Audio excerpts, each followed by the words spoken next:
name is Jason, and I'm in the 5th grade. I'm from Pines Lakes Elementary.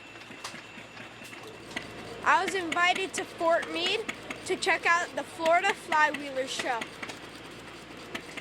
I'm here to show you one of the biggest engines you'll ever see. Let's go check it out.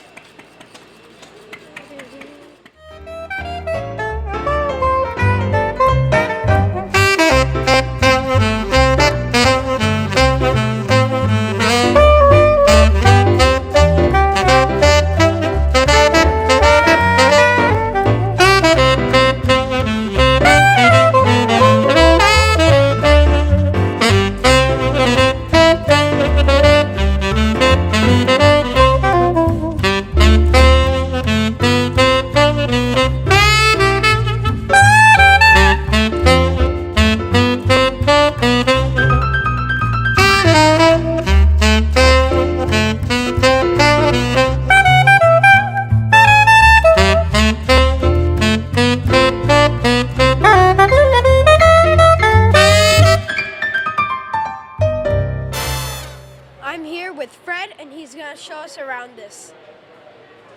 I'm one of the engineers that originally started with this engine back in 2000.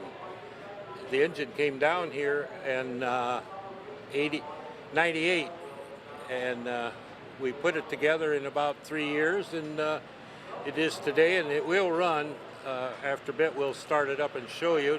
What was the engine originally used for? Well, it was originally pumped natural gas out of the oil well fields, and then it distributed and pipelined into the cities. And this happened to pump into the Buffalo, New York area, and the oil wells were in Pennsylvania.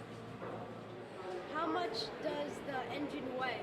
Oh, the engine itself weighs 100 ton, and it came down to the showgrounds here in about 5 semi-loads.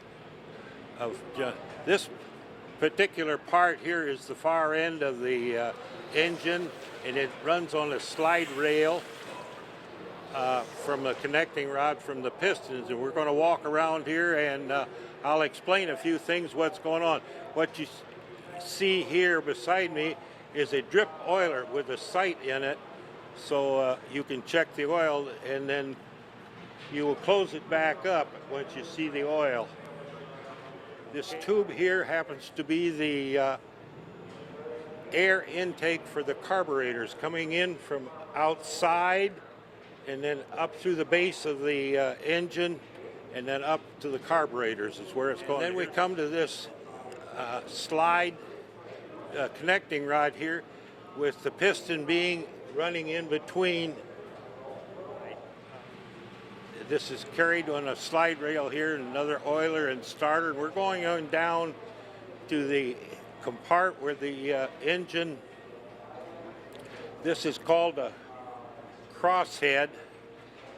It's running on a slide rail. It's connecting to the connecting rod, which goes through the pistons and then onto the slide rail and on down to the, we just came past the end. This particular part here is a trombone, which feeds water through the crosshead into the cylinder rod and into the pistons. It's water cooled, pistons and all. This is a compressor end. It has a 28-inch bore with a 36-inch stroke. These porcupine things, look here, are just the valves. And the reason for them being in a circle so you could get enough volume through the little valves, poppet valves, to match that intake up there on the top, those bolts up there. These are exhaust here with the pressure. And there again, you have enough to keep up with the size of the bore, and it's discharged out the bottom here. Now we're going to come around to the other side.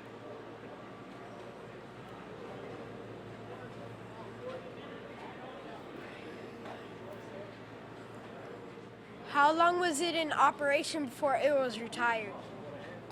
This engine was built in 1914, and it ran in a couple years in the Zorro pumping station for a couple years, and then they tore it out into another pumping station, and it wound up in steel mill as pumping air for steel in 1973, I believe it was out of commission when they tore it out.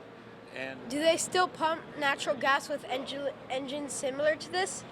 yes, they do. They have modern pumping stations now, which pump a lot higher pressure than what this one did. This one only went up to about 180 pounds of pressure.